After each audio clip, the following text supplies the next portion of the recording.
Welcome, everybody, to another episode of the Great CEO podcast. And today I have with me another great CEO, Luke Newman from Amplify Consulting Partners. Welcome, Luke. Hey, thanks for having me. Hey, you bet. Thank you for being here. So, Luke, in a few sentences, can you tell us a little bit about yourself and what your company does? Sure. So about me, I think that I am a principles first um, problem solver. That's probably Okay. who I am. You already said that, I'm a co-founder and a managing partner of Amplify Consulting Partners. But that's kind of more who I am professionally. Sure. What we do is we do full service consulting, so like similar to like a Deloitte or an Accenture type of firm, but we're just quite a bit smaller. And we focus on data, so we're a data first company. We do marketing and project management.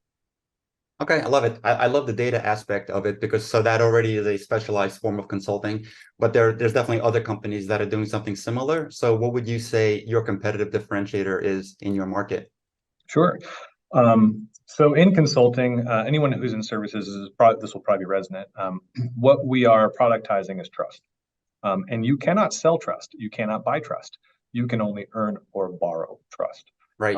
So over the course of our careers, myself, and my partners, we've done a really good job of building trust. At base level, it's like do good work and be likable. um, but beyond that, we talk about how you need to go beyond the statement of work Hmm. to accomplish more things for your client. So anyone who shows up's got to do the stuff in the statement of work. That's parity. But when you are working to make the person or your stakeholders more than they are today, you end up building trust. You build reputation. And so when we had a base to draw from, and then from that base it grows and it grows organically. So I think our competitive advantage is being a really, really good stewards of trust. Nope, I love to hear that. When I was running my company, we got to the point where we were responsible for so many promotions of the managers and directors that hired us that we almost started counting it, and we almost introduced that into our marketing propaganda. Hey, hire us and you'll get promoted. So I go, We I talk about that internally. I say, if you get your client promoted, if you get your client 200% of their bonus eligibility, you're making right, a friend for life and you're becoming a trusted advisor. 100%. You're preaching to the choir. I love it.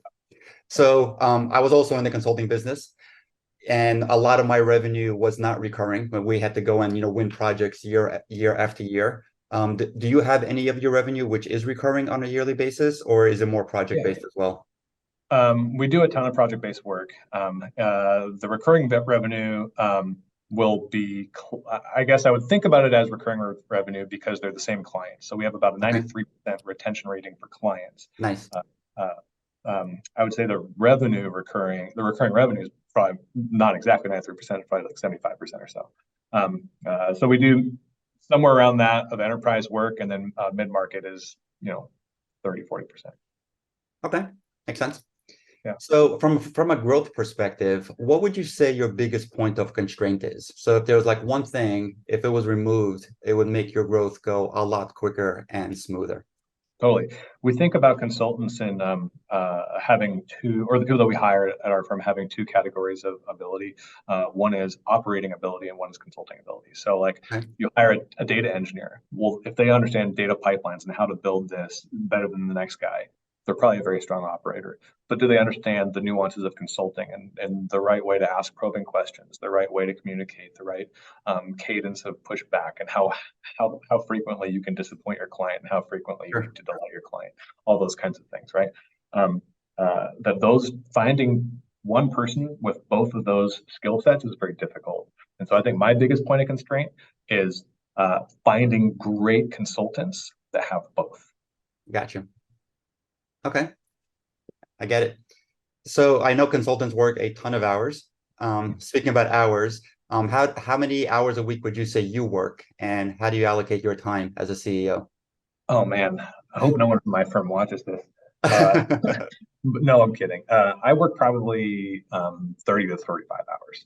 That's Um, I great. made I made a decision early in my career that I was going to give my very best to my family and that I was going to let work have whatever was left. And that has been a really, really good decision. There was a social cost to that, and there was a professional cost to that, but Sure. it's not nearly as much as everyone else thinks it is. My bias, and when I say bias, I mean there's going to be people that argue that I'm wrong and I'm an idiot, and that's okay. But my bias is that if you can get better instead of getting better at doing more stuff, if you can get better at managing expectations, then you can have both. Sure. There's always going to be too much stuff to do. And we tell ourselves this lie that if we just do a little bit more, we'll be okay for tomorrow. But what happens is new stuff fills it in. And so if there's always going to be too much stuff to do, why Absolutely. not just manage expectations about what you can do and still be whole?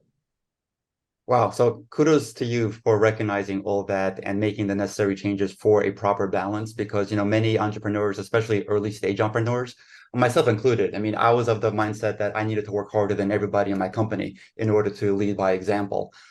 Later on, I started shifting a little bit towards where you're coming from because I established a whole bunch of additional hobbies, which required a lot of time.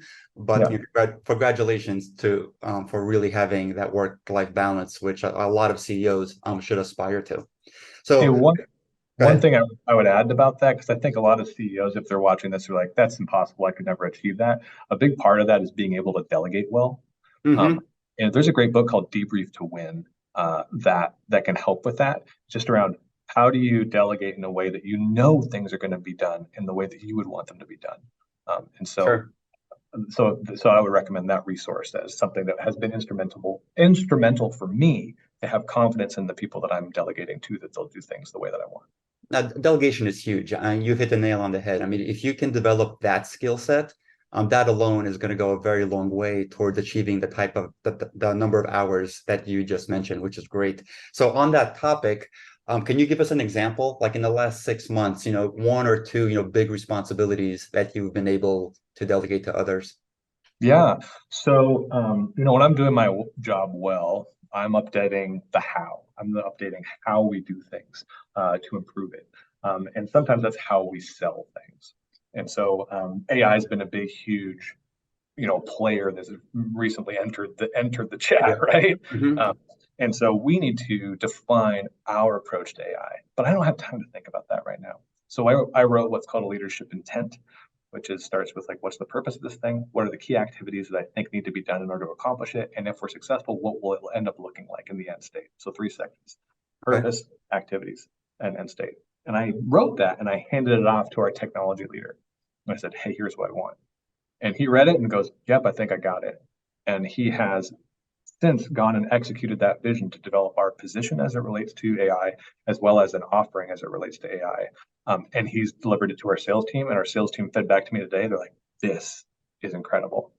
And so he did it even better than I would have done it, which is what you hope for. No, 100%, and that's a fantastic outcome. And it's great that you recognize that because I'm sure that every single customer, after listening to whatever sales pitch you currently have, they're also incorporating. Well, how does AI fit into the offering that you're proposing? So the fact that you have the answer ready is just going to improve the outcomes, I'm sure. Yeah. So, from a CEO perspective, what would you say what a couple of things that are central to you to your CEO approach as you lead your organization? Yeah. Humility is probably the biggest thing. And I don't mean like the humility, like if I were to say, I am so humble. That's not what I mean. I mean that I need to make sure that I am actively creating enough space in the room for other people to be more.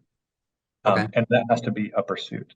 I have to make it safe for people to feed back to me. I have to sure, make it celebrated when they feed back to me.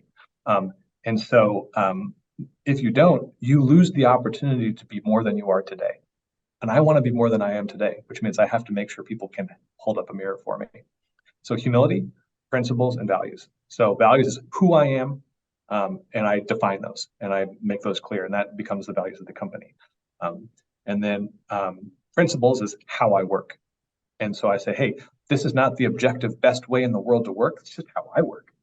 And so people have a very clear understanding of who I am, how I work, and what's important to me, and that they can always come to me and disagree. They can push back. They can rechannel an idea. And those are, I think, the three pieces that have created the most success and the most pain because it's painful. It's a double-edged sword sometimes, right? Yeah, totally. Yeah. No, that's great. I can see why you're respected within your organization. So last question. So working 35 hours a week, which is great. I'm still very, very impressed by that. And so will everybody that's watching and listening. You have a lot of time for family, which is fantastic. That's really important. What do you do for fun outside of family? Any big hobbies you want to share? Well, man, golf, of course, unsurprising. Of course. Like anyone wants this, Silly that I'm question. very bad at, but I still love.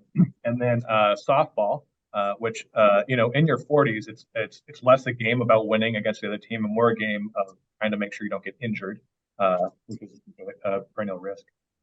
And then I would say coaching light, because my kids are all involved in stuff. I'm never the coach, but I Okay. love being a part of what they're doing and being available. Like at any point in the day, if my kid says, "Hey, you want to go play catch, Dad?" I got 15 minutes. I can nail that, versus no, I can't. I'm working, right? And so that's it. It ends up being kind of a hobby, and for me, parenting is the most important, the most fulfilling thing that I do.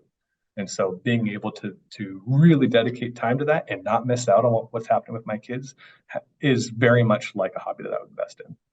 I love Or it. that That's great.